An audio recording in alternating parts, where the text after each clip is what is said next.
Good day, Sir Wilson. My name is Jed. And my name is Ken. And we're going to talk about fractures. Okay, so fracture definition. A fracture is a structural break in the continuity in the substance of a bone. So an epiphyseal plate or a cartilaginous surface, this may be a complete or an incomplete break. So it covers all bony disruptions ranging from the situation when either a bone is broken into many fragments or either into just a hairline or an even microscopic fracture. So for the relevant anatomy, bone tissues are made up of 18% of the weight of the human body. So the entire framework of the bones and their cartilaginous constitutes of the skeletal system. So there are 206 bones in the adult skeletal system.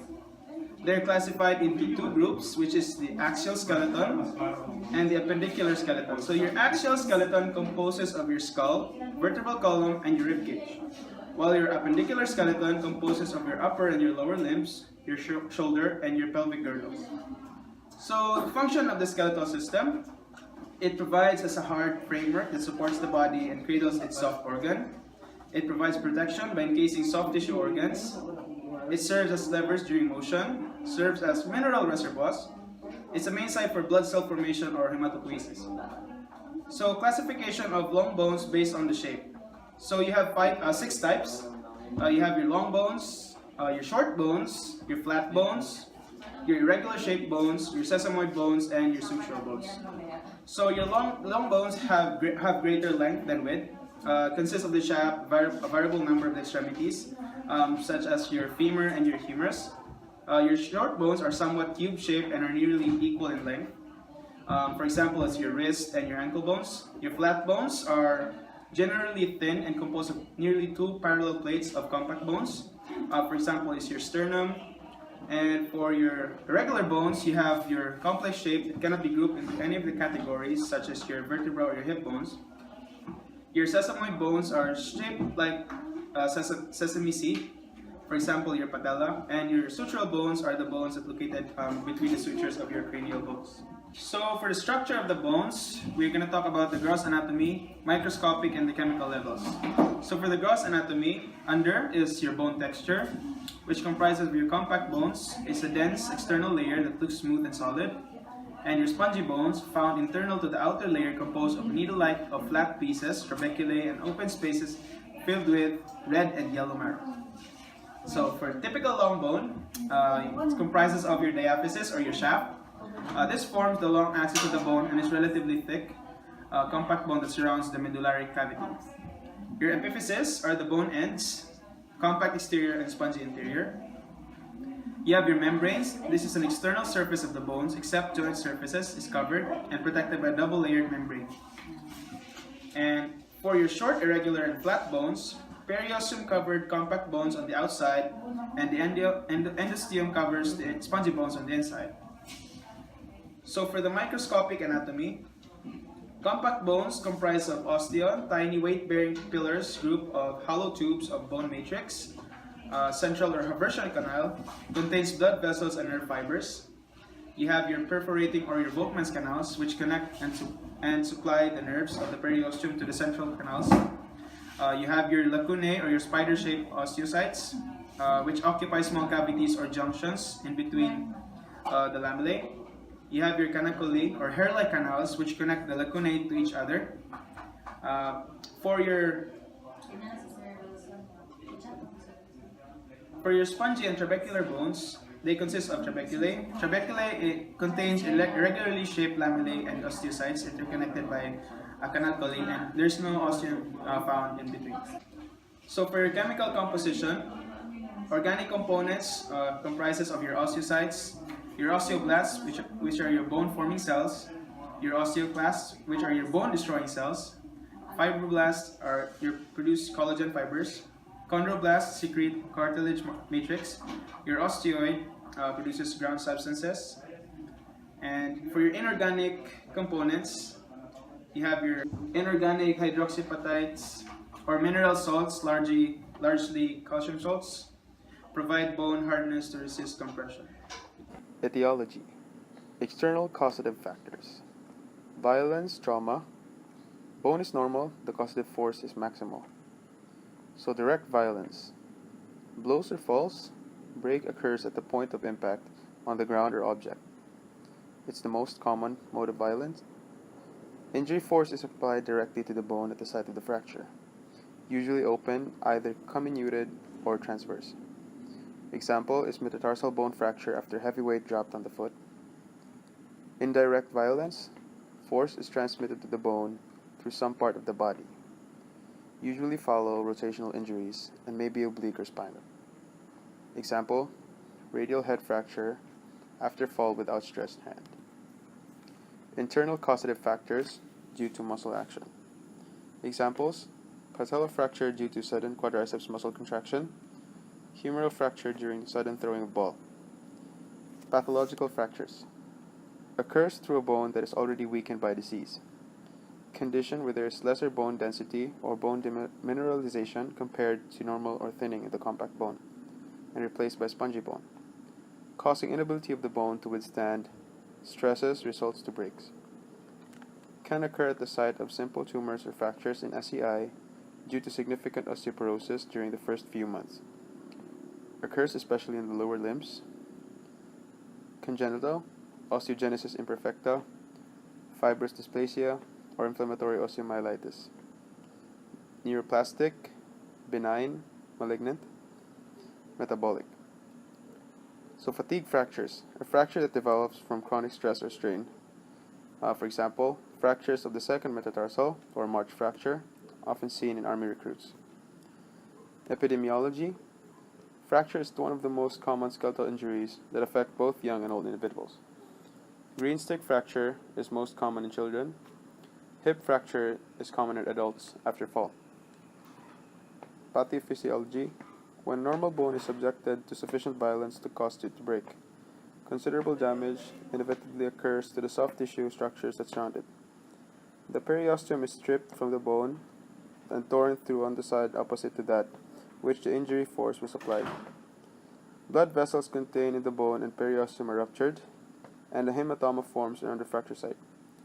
Blood escapes through the rent in the periosteum into the surrounding muscles and is associated with a variable degree of swelling. Clinical manifestations.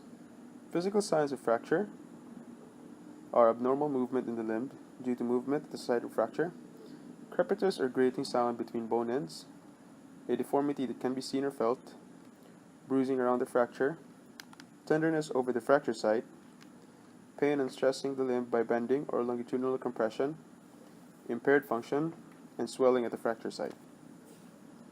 Fracture description. So at the site of fracture, it may be diaphyseal, metaphyseal, epiphyseal, or intra-articular. For the extent of the fracture, it may either be complete or incomplete, or crack, hairline, buckle, or a green stick. So for the configuration of the fracture, it could be either transverse, oblique, in a spiral arrangement, and if it's more than two fractures and is in a single bone, it is also known as a comminuted fracture. Relationship of fracture fragments to each other. It may either be displaced, angulated, rotated, distracted and overriding, or impacted. It could either be non-displaced. Relationship of fracture fragments to the external environment. It could be closed or open. So presence of or absence of complications.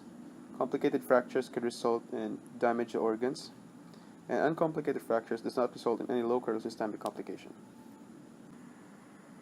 Classification of fractures towards their extent. Under incomplete fracture, cortex is broken in the convexity of the curve, whereas the bone on the concave part is bent. Under which is the green stick fracture, in which the bone is bent and broken only part of the way through its shaft. It occurs in children at an age where bones are soft and pliable. Next is your fissured fracture. It is a mere split of the bone without displacement of the fragments. Third is your perforating fracture, where there is a hole such as those made out of bullets. Fourth, your interperiosteal fracture, in which fracture in the periosteum is not disrupted. Under complete fracture, there is complete separation in the apophysis. Number 1 is your simple closed fracture. It does not communicate with the skin or the mucous membrane. The fracture surface is protected from contamination with the outside air. Number 2, your impacted fracture. The broken bone ends are driven into each other. Number 3, comminuted fracture. Bone is broken into several pieces and fragments. Number 4. Compound or your open fracture has communication between the fracture surface and the skin and a mucous membrane so that air and bacteria may be admitted, hence causing infection. And 5. Complicated fracture. There is injury to some organs or important structures near the fracture site. So classification of fractures as to their displacement. 1 is undisplaced, which are fragments or ends of the fracture sites are not separated. Displaced fractures are separation of bone fragments exist. Classification of fractures to the plane or fracture surface. So transverse fractures, the plane of the fracture surface is perpendicular to the axis of the bones. For your oblique fractures, fracture surface forms an angle with the axis of the shaft. So the break runs in the slanting direction of the bones. For your spiral fracture surface is spiral and is produced by torsional stress which fractures the bone. For butterfly fracture, center fragments of two disruptions in the continuity of tissue creates a triangular effect. For your comminution fracture, more than two fragments or potential fragments present. Classification of fractures. Terminology. Open fractures are best described using the Gostillo-Anderson classification. The Gostillo-Anderson classification is composed of 5 types.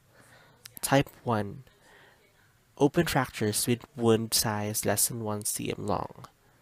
Type 2. Open fractures with wound size greater than 1 cm long. Type 3A. Adequate tissue coverage of bone. Type 3B. Bony exposure. Type 3C. Circulation is impaired. The Gostillo-Anderson classification is further defined according to its number 1. Wound size. Number 2. Mechanism of injury. Number 3. Soft tissue damage. Number 4. Crush phenomenon. Number 5. Fracture type. And number 6. Presence or absence of contamination. Type 1 in the Gostillo-Anderson classification has less than 1 cm long wound size, is caused by low velocity or energy mechanism of injury, has minimal soft tissue damage, no signs of crush phenomenon, usually simple, transverse, or short oblique with little comminution, and has little contamination. Type 2 in the Gostillo-Anderson classification has 1 to 10 cm long wound size, is caused by high velocity or energy mechanisms of injury, has no extensive soft tissue damage, flap or avulsion, slight to moderate crush phenomenon, moderate fracture comminution, and has little to moderate contamination. Type 3 in the Gostillo-Anderson classification has greater than 10 cm long wound size, is caused by high velocity or energy mechanism of injury, has extensive soft tissue damage including muscle, skin, and often neurovascular structures, extensive crush, greater degree of fracture comminution and instability, and has high degree of contamination. Aside from that, type 3A, B, and C is furthermore classified according to its wound size, mechanism of injury, soft tissue damage, vascular injury, and contamination. Type 3A has greater than 10 cm wound size, is caused by high velocity or energy mechanism of injury, has extensive soft tissue laceration but with adequate bone coverage. Free flaps are not necessary to cover bone. Example of these is segmental fractures such as gunshot injuries. Has no significant vascular injury but high degree of contamination. Type 3B in the Gostillo-Anderson classification has greater than 10 cm wound size, is caused by high velocity or energy mechanism of injury, has extensive soft tissue injury with periosteal stripping and exposed bone after debridement, requires local or free flap to cover bone, not significant in vascular injury but has massive contamination.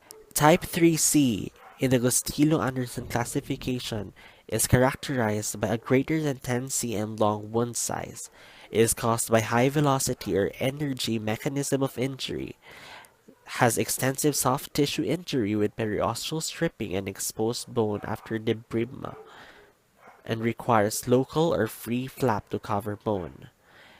Vascular injuries require repair for limb salvage. Also, massive contamination. Classification of femoral neck fracture using Garden classification. Type 1, incomplete femoral neck fracture. Type 2, complete femoral neck fracture without displacement. Type 3, complete femoral neck fracture partially displaced. And type 4, complete femoral neck fracture completely displaced. Classification of epiphyseal plate fracture using Salter and Harris classification. Type 1, epiphyseal plate only, has bended appearance. Type 2, affectation of epiphyseal plate plus the metaphysis. Type 3, epiphyseal plate plus epiphysis. Type 4, epiphyseal plate plus metaphysis plus epiphysis. And type 5, comminuted epiphyseal plate. Diagnosis. Establishing the diagnosis is the first step in the care of fractures. The ease of diagnosis varies with the severity and location of the fracture and with the degree of displacement and deformity. The diagnosis is based on the data obtained from the following. History. A brief history is essential in order to assess the mechanism of injury and raise suspicion of other, less apparent injury. Details of the injury or accident should be recorded, as well as the time, place, and age of the patient. In open fractures, know if the patient had tetanus immunization. Inquiry concerning allergies, particularly to medication used in connection with anesthesia and to antibiotics. A history of recent respiratory infection or of cardiac or renal difficulties that may modify treatment. Physical examination. In severely injured patients, the three most serious problems are: number 1, respiratory difficulties; number 2, acute hemorrhage; and 3, shock. If one or more of these problems exist, it must be treated immediately. Examine skin for presence of wounds or lacerations. Tests for sensibility, motor function, and sweating are sufficient to indicate whether or not there has been an injury to the nervous system. Assess the state of circulation and the presence of visceral injury. Radiologic examination. X-ray examination in at least 2 planes, usually at the right angles. CT scan useful aid in diagnosis of difficult injuries such as pelvic and spine fractures and for planning the details for surgery. MRI gives the same visualization as the CT scan but offers improved imaging for soft tissue structures. Complications. Complications may either be related to the fracture itself or attributable to associated injury. Complications related to fracture itself include infection, delayed union, non-union, malunion, avascular necrosis, and shortening. Complications attributable to associated injury include injury to major blood vessels, injury to nerves, injury to the viscera, injury to the tendons, injuries and post-traumatic joint affectations, and fat embolism. Prognosis. There are 5 stages of fracture healing. Stage 1, hematoma formation and organization. Stage 2, periosteal subproliferation. Stage 3, callus formation. Stage 4, consolidation. And Stage 5, remodeling. Stage 1, hematoma formation and organization, is a stage for inflammation caused by fracture hematoma within 24 hours. There is periosteal damage and damage to surrounding soft tissues that lead to bleeding and eventually hematoma formation and necrosis. New capillaries penetrate the hematoma with increased fibroblastic activities that cause fibers to lay down and granulation tissue to be formed. Stage 2 periosteal subproliferation, or the granulation tissue formation that occurs 24 to 72 hours after injury. Fibroblasts, chondroblasts, and osteoblasts proliferate in the area adjacent to the damaged periosteum and endosteum. This cellular proliferation is called subperiosteal collar. The subperiosteal collar, together with the soft granulation tissue, is called the procallus. Stage 3. Callus formation. The stage for soft callus and the stage for hard callus that starts 3 to 14 days. New bone is formed between the periosteum and the old cortex. The solid mass of bone also replaces the marrow tissue. This new woven bone is called the callus. At the end of this stage, the two ends move as one but is not strong enough to withstand stress. Stage 4. Consolidation. Consolidation occurs approximately 2 to 6 weeks after injury. Activity of osteoblasts and osteoclasts result in replacement of the woven bone into a lamellar bone. Broken bone ends are bridged, becoming a well-formed bone. Stage 5. Remodeling. From 6 weeks to 2 years. This stage represents the end stage of fracture repair. The reformation of trabecular bone is complete. Fracture healing period. Fracture healing period differs from children and adults. Fracture healing in children typically occurs in 2 to 6 weeks. Fractures in growing children heal faster than in adults because the growth plates are intact and the periosteum is thicker with more progenitor bone cells for healing. For this reason, very few children's fracture require surgery. Almost all children's fracture can be treated in a cast. In adults, healing takes longer and often requires open reduction internal fixation with implants to maintain good alignment while the bone heals. Factors affecting rate of fracture healing. Number 1. Type of bone. Cancellous bones typically heal faster than cortical bones. Number 2. Patient's age. Number 3. Mobility of the fracture site. And number 4. Separation of bone ends. Number 5. Presence of infection. And number 6. Disturbance of blood supply. And number 7. Properties of bone involved. And number 8. Other factors such as smoking, joint involvement, and bone pathology. Medical and pharmacological management. Medical and pharmacological management include: number 1. Closure of wounds for open fractures.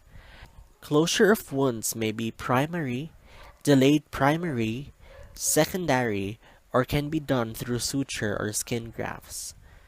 Primary closure can be carried out in the first 6 hours after injury, provided that all foreign materials and dead tissues is removed and there is little soft tissue damage.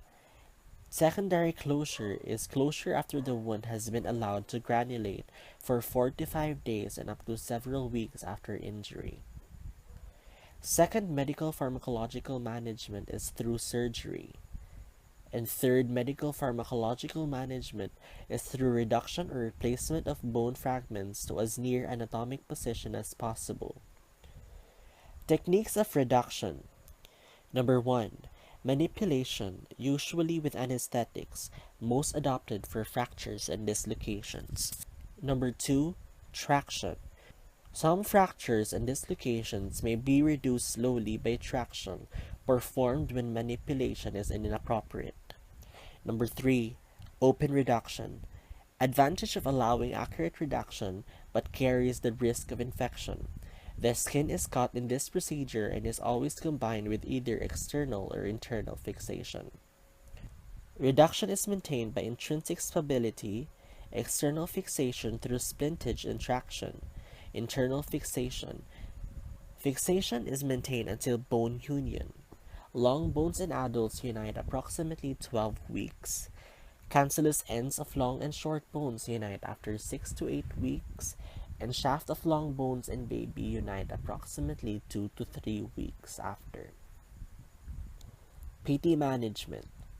The ultimate goal of fracture treatment is number 1, realignment of the bone fragments, number 2, immobilization to maintain realignment, and number 3, restoration of function. Management guidelines for the period of immobilization. Number 1, patient education. Teach functional adaptations and bed mobility to patients according to physician's orders of restrictions. Number 2, ice and elevation to decrease effects of inflammation. Number 3, intermittent muscle setting or active range of motions to decrease effects of immobilization. Number 4, resistive exercises to major groups that are not immobilized to maintain strength and ROM in major muscle groups. Number 5, splinting and casting to restore circulation of the motion of sharp fracture ends, avoids additional soft tissue damage due to movement. Number 6, traction. Either skin or skeletal tractions are temporary means of immobilizing fractures, particularly in the lower limbs. The most efficient means of reducing a fracture by closed method is through traction. Number 7, assistive devices and gait patterns through walkers or crutches if patients are allowed out of bed with lower extremity fracture. This increases patients' functional capability and independence.